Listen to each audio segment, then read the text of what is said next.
Selamat datang di rubrik Resonansi dalam Kanal Multitude. Dalam rubrik ini kita akan mendiskusikan isu-isu sosial politik nasional dan global, khususnya dalam kompleksitas hubungan antara demokrasi, pembangunan, dan keamanan. Pada sesi ini kita akan mendiskusikan satu isu yang sangat spesifik, yakni tantangan politik kebangsaan kita selama 75 tahun kemerdekaan. Saya akan memulai diskusi ini dengan mengingatkan kembali satu risalah penting yang ditulis oleh Bung Karno pada awal 30-an, Mencapai Indonesia Merdeka. Menurut saya ini adalah salah satu risalah terbaik yang ditulis oleh Bung Karno dan mungkin yang terpanjang. Dalam risalah ini, dengan pendekatan ekonomi politik yang sangat canggih, Soekarno menggambarkan tentang dampak dari kolonialisme dan imperialisme bagi kemiskinan dan penderitaan bangsa Indonesia. Bagaimana misalnya melalui eksploitasi ekonomi dan politik, bangsa Indonesia hampir tidak mungkin bisa hidup sebagai bangsa yang otonom. Secara khusus saya akan menyoroti satu aspek dalam risalah ini, yakni ketika kemerdekaan Indonesia dibayangkan sebagai jembatan emas. Perlu diingat bahwa esai ini ditulis tahun 30-an, sekitar 15 tahun sebelum Indonesia merdeka. Apa yang ia maksud sebagai jembatan emas? Sedari awal, Soekarno sangat sadar bahwa perjuangan mewujudkan kemerdekaan, bahwa perjuangan melawan kolonialisme itu dilakukan oleh beragam partikular politik, beragam identitas politik, baik itu agama, etnis, maupun wilayah, yang melalui wacana hegemonik nasionalisme, mereka relatif disatukan oleh adanya satu antagonisme besar, oleh adanya common antagonism, yakni kolonialisme. Melalui wacana hegemonik nasionalisme pula, mereka berhasil membangun political frontiers tentang kita dan mereka, tentang yang menjajah dan yang dijajah. Yang dibayangkan oleh Soekarno bahwa kemerdekaan sebagai jembatan emas adalah bahwa tugas politik mulia dari sebuah kemerdekaan bukan hanya terbatas kepada merebut state power dari kolonialisme, merebut state power dari tangan-tangan kolonial, tetapi adalah bagaimana mentransformasikan partikular-partikular politik yang beragam itu menjadi satu kekuatan bersama, menjadi satu subjek politik baru dalam wadah Indonesia merdeka. Saya kira ini adalah tantangan terbesar yang dirumuskan oleh Soekarno hampir 100 tahun yang lalu, bahwa tantangan politik kebangsaan kita adalah bagaimana membangun subjek politik besar dalam wadah Indonesia merdeka untuk mewujudkan cita-cita kemerdekaan. Dalam konteks modern, kita bisa membayangkan proyek politik yang digagas oleh Soekarno hampir 100 tahun yang lalu adalah tidak lain dan tidak bukan proyek politik untuk membangun kewarganegaraan demokratis atau apa yang kita sebut sebagai demos. Kalau kita membayangkan bahwa tantangan politik kebangsaan kita mengikuti yang dianjurkan oleh Soekarno adalah membentuk politik kewarganegaraan demokratis, setidaknya ada dua dimensi yang sangat penting untuk menjadi parameter. Dimensi yang pertama adalah dimensi rekognisi, yakni sejauh mana perbedaan-perbedaan politik, pluralitas identitas itu diakui dan diperlakukan secara setara, baik secara hukum maupun secara politik di bumi Indonesia merdeka. Setelah 75 tahun kemerdekaan, kalau kita melihat laporan-laporan yang ditulis oleh berbagai lembaga, cukup memilukan menyaksikan bahwa bahkan dimensi ini masih menjadi tantangan yang sangat besar ketika kebebasan beragama masih menjadi soal, ketika kekerasan, persekusi terhadap kelompok identitas tertentu masih marak terjadi. Dimensi yang kedua, dalam rangka proyek pembentukan demos atau proyek politik pembentukan warga negara demokratis adalah dimensi redistribusi. Dimensi yang kedua ini sifatnya lebih ekonomi politik, yakni sejauh mana sebagai warga negara kita memiliki akses yang adil terhadap sumber daya Indonesia. Dimensi redistribusi juga saya kira belakangan menjadi persoalan ketika dalam 1-2 dekade terakhir, angka ketimpangan di Indonesia itu melesat sangat tinggi, bahkan lebih cepat dibandingkan dengan negara-negara di Asia Tenggara.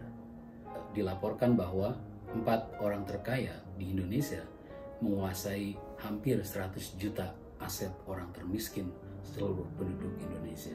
Kedua dimensi ini, yakni politik rekognisi dan politik redistribusi, tidak bisa dipisahkan dalam kerangka menjawab tantangan politik kebangsaan dalam kaitannya dengan upaya membangun kewarganegaraan demokratis. Hampir 100 tahun yang lalu, Soekarno menuliskan sesuatu yang sangat penting yang saya kira masih sangat relevan dalam konteks Indonesia hari ini. Esai Mencapai Indonesia Merdeka dibukukan di bawah bendera revolusi. Kalau dalam edisi 2005 ada di sekitar halaman 250-an. Saya akan bacakan satu kalimat yang menurut saya masih sangat relevan hingga hari ini. Soekarno menulis bahwa dalam pada berjuang habis-habisan mendatangkan Indonesia Merdeka itu, kaum marhain, common people, orang-orang biasa, harus menjaga jangan sampai nanti mereka kena getah, tetapi kaum borjuis atau ningrat yang memakan angkanya. Saya kira ini masih sangat relevan dengan konteks hari ini ketika upaya merebut state power dari colonial ruler ternyata hanya menghasilkan kelompok-kelompok tertentu yang berkuasa. Sementara rakyat secara umum terpinggirkan atau bahkan tidak terlibat dalam proses-proses politik yang menentukan nasib mereka. Selain memahami visi politik ideologis yang dirumuskan oleh Soekarno dalam mencapai Indonesia Merdeka, ketika kita mendiskusikan tentang tantangan politik kebangsaan, saya kira juga sangat penting untuk merunut kembali karakter atau elemen yang relatif spesifik dari sejarah Indonesia, khususnya dalam konteks transformasi dari kolonialisme menjadi Indonesia Merdeka. Yang pertama, bahwa skenario politik kebangsaan yang ditempuh Indonesia relatif berbeda dengan apa yang dilakukan oleh negara-negara pasca kolonial, khususnya negara yang mayoritas berpenduduk Muslim. Tidak seperti Turki yang mengambil jalan ekstrim dengan menjadikan bangsa Turk sebagai elemen utama dalam pembentukan nation building Turki modern. Pembentukan kebangsaan di Indonesia tidak dilakukan atas nama satu nation. Tidak ada satu nation yang sifatnya subordinat terhadap yang lain, apalagi mengeksklud nation-nation yang lain. Ketika Turki menjadi Turki modern dengan menjadikan bangsa Turk sebagai elemen utama nation Turki modern, mau tidak mau, komponen-komponen kebangsaan yang lain yang warisan dari kosmopolit Utsmanis dieksklud dalam tatanan politik kebangsaan di Turki. Dalam konteks Indonesia, sedari awal, politik kebangsaan kita memang disusun dari pluralitas nations.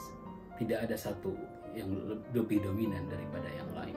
Kebangsaan Indonesia dibangun melalui kerangka politik demokrasi untuk mempertahankan perbedaan-perbedaan nations itu. Dengan cara tidak mengeksklusi identitas yang sudah ada di Nusantara untuk menjadi bangsa Indonesia. Prinsip penghargaan terhadap pluralitas ini dirumuskan secara ideologis normatif dalam slogan Bhinneka Tunggal Ika.